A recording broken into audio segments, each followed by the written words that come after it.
World of Warcraft, is it crumbling and falling apart once again? Or maybe it's doing great? Let's find out.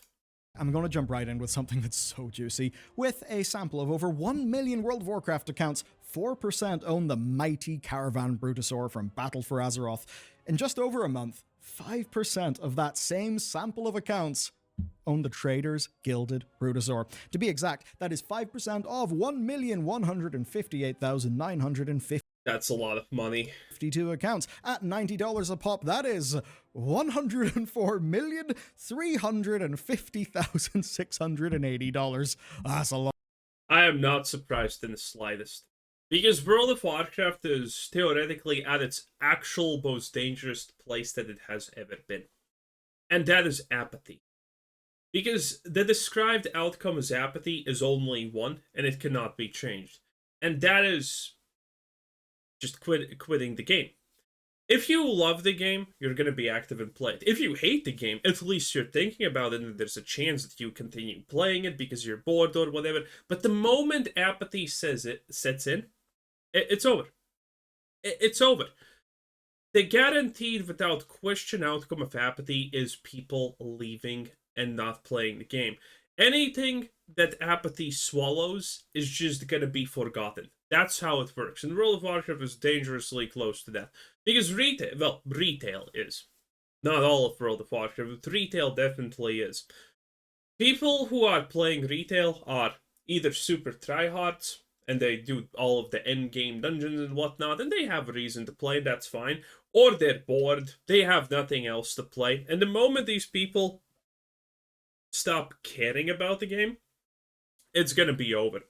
And considering there is no more honor, there is no more valor, there is no morals left in retail, with all these mounts, these things, buying gold and all of that good stuff, it's gonna be it's gonna become really bad at some point. And we have already seen the player numbers, well, estimated player numbers, but they were pretty good estimations. We had in World of Warcraft the situation where everyone's favorite expansion, the Shadowlands, completely shreked World of Warcraft. The player lost, players didn't care, players hated the game and whatnot, and they left en masse. Then Dragonflight came out, and it was pretty good by all accounts. People said it's fine. And now you have the War Within, the Redemption Saga, which is pretty stupid. The storyline makes no sense, and it's a storyline a 10-year-old could enjoy because it has no consequences, no nothing, and things happen because they need to happen. I talked about that a lot, but it's probably, my guess would be, it's really bad for retail. People are still playing it, and there are millions of people still playing it, but the number is going down, down, down. The graphs are going down, and we know that this is a fact, because there were actually some Blizzard data on this, and they tried to tell us that that Dragonfly did extremely well. People came back, which is a blatant lie. Because Dragonflight happened pretty much at the same time, but Season of Discovery happened. Without Season of Discovery happening and Classic happening, Blizzard would have experienced a probably 50% player drop in that year when Dragonflight came out. Because apathy is setting in, and that is pure death. Lot of dollars. And of course, that's just from this only north of 1 million account sample. There are obviously more WoW accounts, and yeah, there's definitely a bias because of how the APIs work towards, like, active players, but goddamn, that's a lot of money. And it's also only the beginning of today's fun. You see, Blizzard provides an API for World of Warcraft, and that lets developers query Blizzard servers for data and things like Mythic Plus keystones and achievements. That's why Raider.io works and all of those different websites. And today it lets us have all sorts of fun because we can work out what the hell are people actually doing in World of Warcraft in the War Within. What are Probably nothing. My real guess is that people who play retail at this point are just bored. They don't have anything else to play. They just want to play a game for like 30 minutes, 1 hour a day, and that's it. Nothing wrong with that, but Blizzard probably doesn't like that. are they doing? And with raids and with Mythic Plus, are those actually okay? Like, are those bits of the game okay? We're going to check out so much. especially today's sponsor. Who keep me protected how about online every no? day. So here's the deal. Data brokers exist, they harvest our That would be pretty crazy. What this does have, though, is 1.162 doing. So here's data for Azeroth. It's made by Shogun, who's a really cool developer, and it scrapes data using Blizzard's API. And of course, it's a system, right? It's not going to be perfect. Only Blizzard's own internal stats are perfect, and it's not like they just let you query, hello Blizzard, how many subscribers do you have? That would be pretty crazy. What this does... Hey, that was not crazy at a time when everything was going very okay. Remember, every company is gonna hide their numbers when they're going down, but the moment they go up, they're gonna be like, oh my god, look at all these good numbers. It's going up, up, up. So remember, anytime someone does not tell you their numbers when it's a big company, it's not good. Have, though, is 1.162 million accounts and 3.352 million characters. There are more methodology details in the pinned comment, and we can do some fun numbers wizardry with all of this. You see, not all of Data for Azeroth's accounts have been active recently, and not all of the ones that have been active since The War Within is released will have actually, owned The War Within. They could be level 3. So, to isolate only the accounts who have played The War Within, we need to find an achievement that every War Within player actually would have completed. And I think it's pretty obviously this one. It's called You're Getting a Delve. It's just to do a delve. You complete that almost instantly. 47% of accounts have completed this one. It's actually the highest completion percentage achievement of all the ones that I could find with The War Within, and it's right in line with other early expansion content like the Rookery, which you do through the quest. That seems actually pretty... That means that... What would that honestly be? 3-4 hours of gameplay? Which seems honestly fine, because remember, a lot of people just buy a game and never actually play it. That's also a statistic that happens here. And the basic campaign achievements. So using that 47% number, we then find that of our total amount of accounts, 544,707 are actually in the War Within, as like active War Within players since the expansion came out. And we can see that, well, here's the delve participation. It stays high until Tier 8, which is 60%, and then it plummets. Tier 9 delves, 23%, 15% of accounts have cleared a Tier 10 delve, and a mere 6.38 have cleared Tier 11 delves. One thing surprised me a little bit, though, only 36% of people have the Delver's Dirigible, which is kind of insane because you earn that by, doing your first bountiful delve. Are people not doing that?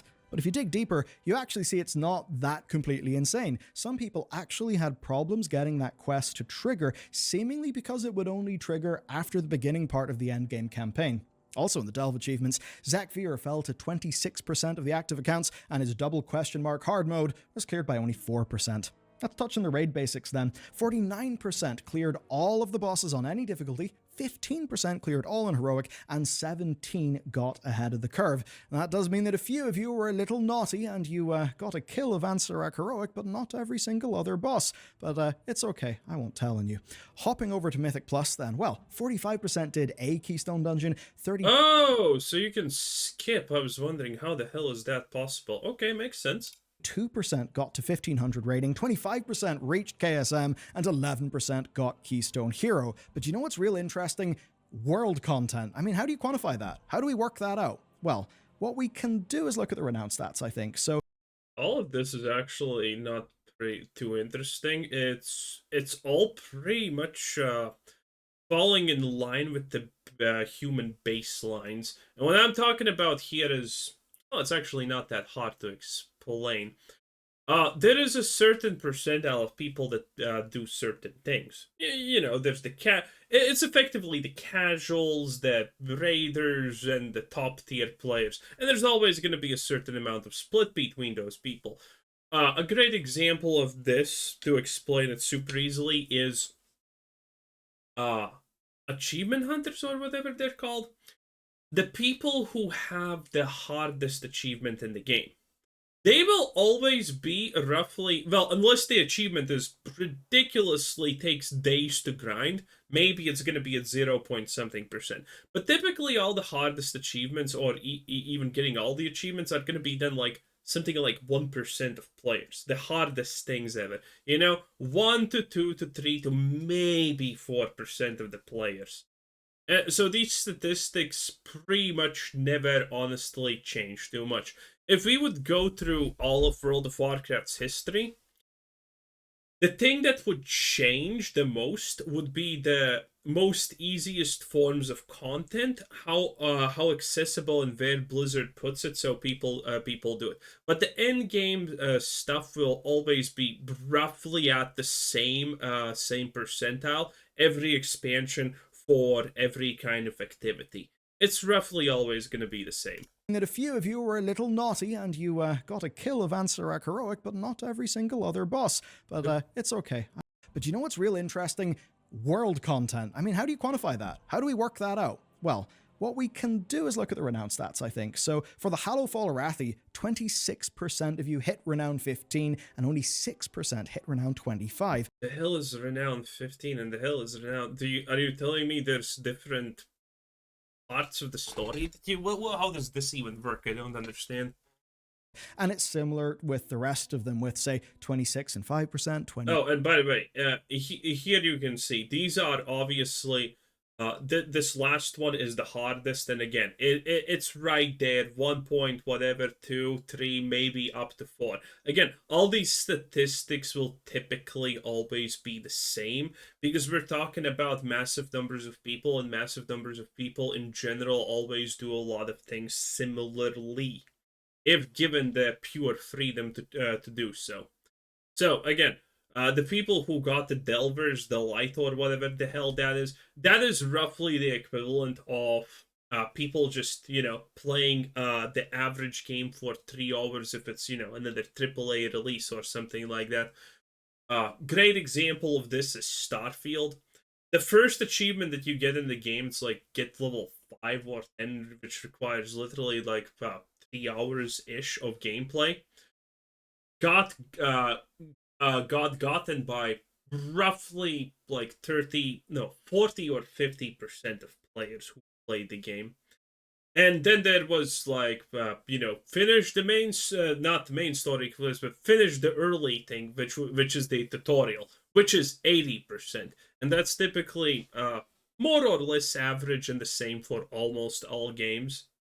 8 and 7%, 26 and 5% for Council, Assembly, and Severed Threads respectively, which is lower than I thought and does explain how only 2.66% of the sampled accounts have Kaz Algar Diplomat, which did feel super low to me, but honestly I can see why. I mean, unless you have been diligently doing your weeklies and your bountiful delves, yeah, you kind of won't have got that much rep, I guess. I mean, Renown 25 really does represent people just sticking around, continuing to do the world content. And that got me thinking, what about the anniversary patch? I mean, we have this sample of characters who, because of like how achievements and time work, we know are like War Within people.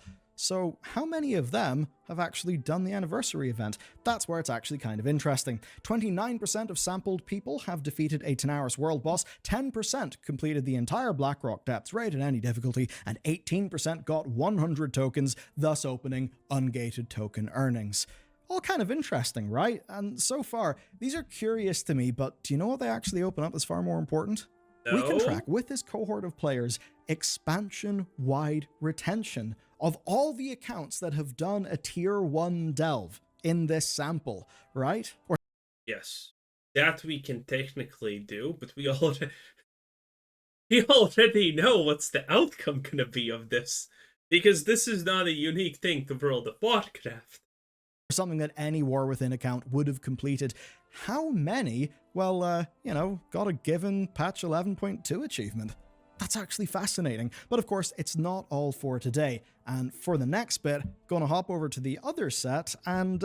What is actually the percentile of people who stick to a World of Warcraft game until the end of an expansion or whatnot? What is it, like 20%? Because, it's the big, oh my god, let's try this new thing, some people stay for a day, some people stay for a week, some people stay for a month. But there is a huge, obviously the biggest drop-off is until the end of the expansion, and that's roughly like 10-20% of the player base sticking. We're going to talk about Mythic Plus, we're going to talk about Raid. Okay, take a look at this. At first glance, Mythic Plus definitely does look kind of worrying. I mean, the War Within is lagging behind Dragonflight Season 3 pretty significantly. TVV is the War Within. DEF Season 4, I don't know, no idea. DF Season 3. Oh, Dragonflight. Season. What the fuck is Season 3 Dragonflight? What the fuck is Season 4 Dragonflight? Number of runs. What is Mythic Plus? Okay. Okay. So this is the first season of a new expansion, and that does worry me. Now, that being said, well, yeah, you should honestly be worried, because again, there's a reason I talk about apathy, and I mean, here we kind of fucking have it, boys. You know what this effectively means? If this is Dragonflight, because again, I don't know the, what's it called? Nomenclatory of these things, how you, the abbreviations of all of this stuff. I'm just here for the numbers. This is a problem. These 3 lines are problematic, because let me explain. Season 4 of Dragonflight. What the fuck is a season? Someone needs to explain that to me. But this is effectively how it works. Season 3, obviously. Wait, are there 23 weeks in a season? That seems insane. That's a fucking lot. How long does an expansion last? Is it a year or is it 2 years? Whatever. It doesn't matter, because what matters is, from these graphs, honestly, the only thing that matters is these points right here. Let me explain what these points mean. So, Season 3. Season 3 is closer to the start, aka more people are gonna be playing it. So, if we assume where Season 2 is, it's probably higher, and Season 1 is the highest point. We don't see that information here, but we have Season 3. And then it's Season 4. Season 4 obviously starts at the end of the expansion. People don't care that much any longer. And then the new expansion starts, and it's Season 1. You see where the problem is here? I said that Season 2 of Dragonflight would be up, and Season 1 would be way up there. So, the fact that Season 1 of The War Within starts between Season 3 and 4 is a pretty bad omen. Because this shit should be way up higher, because it's the beginning of a new expansion. And that's bad. The fact that whatever amount of people they are getting from wherever, even if it's just the most active players, in the World of Warcraft retail, which is technically a casual game at this point. Most people play World of Warcraft casually. That is unarguable, by the way, at this point. Don't even try. The fact that this is here is really bad news. That means there has been a monumental drop in players for the War Within. Now, personally, maybe that has something to do with the black crippled half-elf that's gonna teach Anduin how to be a real man. But, you know, I'm just kind of spitballing here. Maybe that has nothing. Of course that has something to do. And the War Within was supposed to be the return to grace. Well, there's not a fucking lot of return to grace happening when we're literally talking about the half-elf, black, crippled vomit of power, blah, blah, blah. You get the point. Okay? You get the point. Yeah. People are not going to take kindly to that. And again, if you haven't seen my summary of the World of War Within storyline, it's abysmal. It is abysmal. Okay? The story is literally things happen because they need to happen, and you have no explanation why they happen. Okay? The main villain at every point, Xalatath, is stronger, more capable, smarter, ahead of everyone when doing things, but when she needs to lose, she just magically doesn't use her abilities that are, by the way, fucking jacked up on steroids at that point. And that's it. The end of the expansion. Have fucking fun. Yeah. Obviously, the story is bad, and the gameplay is probably the same old shit that we saw in the previous expansions. Not good. This is the first season of a new expansion, and that does worry me. Now, that being said, the difficulty level changes that effectively moved the old levels 2 through 10, those would always have dented the numbers a little bit, and delves are absolutely going to be siphoning off players. But this is... Yeah, if you're wondering what the hell was this, I also don't know. the launch of an expansion. A lot of new people should be there, so I'm concerned about these numbers. Taking a look, Dragonflight Season 3 opened with 3.2 million runs. That's 800k more than Week 1 of The War Within, and each subsequent week of The War Within has actually lagged behind Season 3 of Dragonflight by 300k to 500k. So, also, a thing that we can notice here is very interesting. Check the whole graph. What is happening here? Why is there a so there's a bust here, which is strange, but there's a boom here. Like, it's additional content releases, like right? It's like a new raid getting thrown, right? Or something like that, because there needs to be explanation why this is happening here in both situations. More than Week 1 of The War Within, and each subsequent week of The War Within has actually lagged behind Season 3 of Dragonflight by 300k to 500k. That's a lot of Mythic Plus keys that just aren't being done. Now, of course, runs is the key word here, right? If you've got the same amount of players, but they're just playing twice as much, there'll be way more runs. And Season 3 of Dragonflight was notably easier than normal, and it's funny because people actually seem to kind of love it. This chart, right, this shows the percentage of keys that people did that were actually successful across all difficulty levels, and it is quite the contrast. Dragonflight Season 3 opened strong at an 85.87% success rate. The War Within's was only 76.97, which is not a massive difference, but it's pretty much 9%, and that's over millions of runs. So that's actually a hell of a lot of gameplay. Gameplay that is, on average, less successful, and Mythic Plus is pretty damn punishing in terms of how, well, you lose your time because you didn't achieve your goal, but then your key depletes, and a lot of people... Okay, my interpretation of this is not going to be accurate, so I'm not going to give it, because I don't know what are the difficulty levels here. Is Mythic literally the hardest, or is it like, the classic Blizzard thing is, it's Tournament 1, you're a champion now, type of deal where it's still for people with brain damage to complete, or how does it work? I don't understand the difficulty scaling here, how actually hard this is. And that changes a lot. Because if this is actually a difficulty for only the top, like, 20%, the completion rates don't matter. If it's not, and it's for the average player base, for the average everyday Joe with 15 children and 7 divorced wives, then that does matter. That does matter. In fact, a lot, probably. People don't really like that. So here's where things do change a lot, though. The War Within Week 2 and 3 decreased to a mere 72%. Dragonflight Season 3 increased all the way up to a 91.72% success rate by Week 5. Now, as time goes on, there are factors that can make these numbers fluctuate, right? Like maybe more people doing higher keys, which could decrease the success rate. But I think the core point is clear. Even at its peak success of 84.02% in Week 8, the War Within success rate does not actually exceed the lowest value seen in either Season 3 or Season 4 of Dragonflight. And to many of us, that's going to be completely obvious. It feels like Mythic Plus is way harder in the War Within, and the numbers, well, they do actually back that up. Now, of course, people do often like hard punishing games. Those are played all the time, but when we see low numbers like this, not for World of Warcraft, it's a primarily 99% casual game, effectively.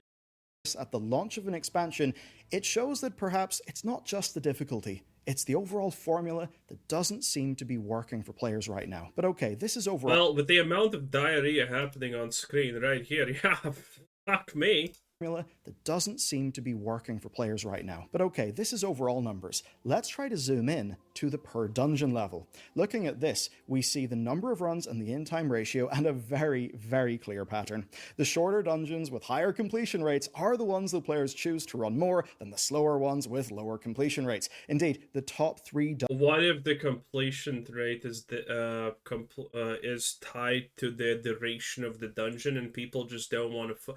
People just decide to abandon the dungeon if it's the wrong one. I played Cataclysm, and that happened for a couple of dungeons. People were like, oh, it's this dungeon. Well, I'm gonna actually just go and not play it because it sucks and it takes long. Oculus, anyone? dungeons are those with only 3 bosses, and yeah, they're also generally far easier. Then on the flip side, take a look at these success rates for Borealis, Grimbatal, and Necrotic Wake. Those are the hardest dungeons. They've got tough bosses, tough mechanics, and mechanics that lean very heavily on group utility, so it generically punishes people who aren't planning. And if you're doing a whole bunch of pug runs, well, maybe you won't be planning as much. Now, if there is a silver lining in this data, it is probably that the difference in time ratio between War Within Season 1 dungeons is lower than in past seasons. So past seasons were easier, but they did have less even difficulty. It does seem then that the War Within is harder overall, but it is more consistent in its level of challenge. None of this comes as a surprise to me, and it probably isn't a surprise to you, even if you're looking at, say, the very top. That is not necessarily true in the slightest by these numbers right here, by the way. Because again, you need to remember who's playing it. It depends. These statistics are purely derivative from the fact that people who even engage with this content supposed to be good, bad, hardcore, average, or whatever. That hugely impacts these numbers. It's harder overall, but this is why you never look at these numbers and say like, oh yeah, the numbers said so I guess it's okay. No. To understand what numbers mean, you need to understand the source of these numbers, and is the source legit? And in this case, it's hard to tell. It may not even mean that, depending on what kind of what kind of groups of players we're talking about here. It is more consistent in its level of challenge. None of this comes as a surprise to me, and it probably isn't a surprise to you. And the trigger for that is the fact that he even says it's consistent in its level of challenge. Okay? That means that this kind of filters out that statement alone means that the most likely the worst players are default filtered out. None of this comes as a surprise to me, and it probably isn't a surprise to you, even if you're looking at, say, the very top players in the game who often are streaming, who've got YouTube channels. They are not feeling great about Mythic Plus. So the highest end players don't appear. Last time I checked, they weren't feeling great about retail in general. To be that happy, and certainly looking at mid-level players and newer players, well, they really seem to be bouncing off Mythic Plus in this season. Taking a look at the data that we've got access to, Season 3 of Dragonflight was easy. Some may even say it's a touch too easy, but people actually played a lot of it. You could argue that they did that just to get some more gear, but I'd also argue, what is the core of an MMO about? Well, in so many cases, it's about getting gear, doing dungeons with your friends, and having a good time. I believe that fundamentally Dragonflight Season 3 did that more effectively. Now, I will be doing a deep dive into Mythic Plus soon, and my co-author on this video and the Mythic Plus one is in fact a regular top 3 worldwide Mythic Plus rating paladin. Wow! He's often actually rank 1, so we've got a lot to say. That's coming soon, but next let's have a chat about Raid. All of this data is tracking guild kills via Raider.io. Now that data comes directly from Blizzard's API, which is good. It means we can actually trust this data that it's real. Now the strength is that this is tracking guild kills, right? Now guilds are often the bedrock of a game like World of Warcraft. If guilds go away, you're only going to have fair weather short-term fans, and your audience is just going to evaporate. Another massive plus of using guild kills is that semi-true. They're less sensational and a better measure of the underlying health. And in our data, we're looking at first boss kills because those represent a guild participating in a raid. And then we're looking at last boss kills, which of course represent a guild completing the raid. Those are both key indicators of health, and they're ones that we saw change radically through the Dragonflight expansion. Vault of the Incarnate's participation was very high, but completion rates were quite low by the end of the season because Razageth was a properly tough fight. And I'd certainly say a marvelously designed one. Now, Sarkareth and Farak, normal and heroic, were both far easier end bosses. I wonder, does retail suffer from the same problem as Classic? That's a very unique problem. That's a very interesting problem. And that problem is that people don't try hard at all at the end of the lifespan of pretty much anything, okay? You know when there were more wipes in World of Warcraft, for example, Season of Discovery? At the end of content. Yeah? When people were the most geared, when the people were the most whatever, the most wipes occurred.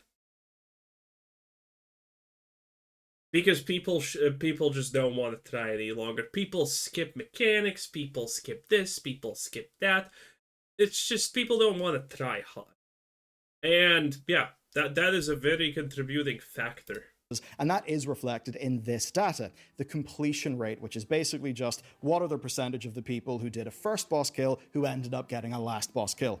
We can see Vault's 82, 62, and 20% rates on normal, heroic, and mythic, and how those are dwarfed by Aberrus's 92, 77, and 29% rates, and Emirdrasil, which was again higher in normal and heroic, but substantially lower on mythic. That's because mythic Farak and the bosses that led up to him were pretty damn spicy. Okay, let's bring in Narubar Palace. Now bear in mind, we've only got up to week 10 data, the season isn't done yet, and what we see is 95%. Oh wow, this is incredible. So Mythic is like super hot, huh? Now, it's obviously gonna go up when people get more gear, and you know, the carry possibilities are people get gear, aka more errors can be made. So this number is obviously gonna go up, but this number also technically goes up because people are playing on their alts. And chances are, I mean, most likely everyone has like 1 or 2 or 3 alts if they stick to the end of an expansion. Completion on normal mode, 57% on heroic, and 3% on mythic. Now, looking at normal, we see that's right on target with the overall numbers from Aberrus and Emirdrasil. Taking a look at heroic, then, that does seem to be trending a little bit lower. So, here are the week 10 heroic clear rates for Dragonflight. Those are 39%, 70%, and 70%. Narubar is at 57%, and that means that Queen Ansarek is basically easier than Razaketh. More people are clearing her, but she is substantially harder than Sarkareth and Farak. And of course, just thinking about how things have changed over the last number of weeks, the increase in rate for Ansarek is almost certainly because of the very heavy nerfs that were applied on normal and heroic difficulty. Okay, those are our completion rates, but we can also take a look at just the raw numbers. Again, first boss kills give us a measure of guild participation, and for Vault of the Incarnates, they're really high. So even though Dragonflight didn't set the world on fire, a lot of people did show up and they did try the raid. Now, those then decrease, but they do stay level through Aberrus and Emirdrasil, and that's actually a fairly good thing. It shows that World of Warcraft was retaining players through an expansion, rather than just having a massive... This does not show player retention. Well, I mean, it kind of does to a degree, but this is more or less how it works. First raid, big one, again, most casuals try, they fucking fail, they quit the game. After everyone that's left pretty much, you know, kind of like does it. Massive spike Makes and sense. then a massive fall off, like in Shadowlands. But of course, what it's not is some massive return to form, and that's why we've got to look at the broader context here to actually make sense of this stuff. So these are stable numbers. There are healthy parts. Also, something that the most acute of you probably notice is the strange thing. I'm assuming that everything is following on a timely order of, you know, when it got added. This was the first, second, third, and fourth, right? What doesn't make sense probably for some of you is the fact that this is the highest number, this is the second highest number, but wait, it isn't. This is actually the second highest number, which means this is the actual most real number of players that we have, because this is the first raid, and most people are gonna do it. And then this is the second, third, and fourth where people start playing their alts. That's kind of how it goes. Also, the first raid, typically in World of Warcraft, doesn't fucking matter. You can skip it for alts. So this is why these numbers are so high, because this is the biggest amount of the people who are actually capable of doing the content do it with alts. That is a very, very, well, that is by far the most likely explanation. And then a massive fall off, like in Shadowlands. But of course, what it's not is some massive return to form. And that's why we've got to look at the broader context here to actually make... I mean, I honestly learned everything from kind of graphs. Ooh, these look fun graphs. Sense of this stuff. So these are stable numbers. There are healthy parts, But I have to be honest with you, I was surprised and they absolutely underperformed my expectations. And here's the reason why. This dataset charts the first and last boss kills for every raid since the Nighthold. Now, you can see the COVID bump of Castle Nathria. I think because we really were very critical of Shadowlands, we didn't appreciate how the fact that people were in a lockdown and just wanted to play an MMO meant that it had absolutely insane numbers. We didn't appreciate it at the time, but it really is a massive spike in the data. I mean, we knew. So Castle Nathria is humongous, positive thing, and Dragonflight's guild retention numbers were actually really strong. Okay, does this help me understand anything about the situation? Honestly, you know what, you could have just left us all with the first graph right here, and that would have been enough. Yeah, the VOD within is doing pretty fucking bad, if anyone's wondering. There we go. What a video. 10 out of 10, that was Billiard, bye-bye.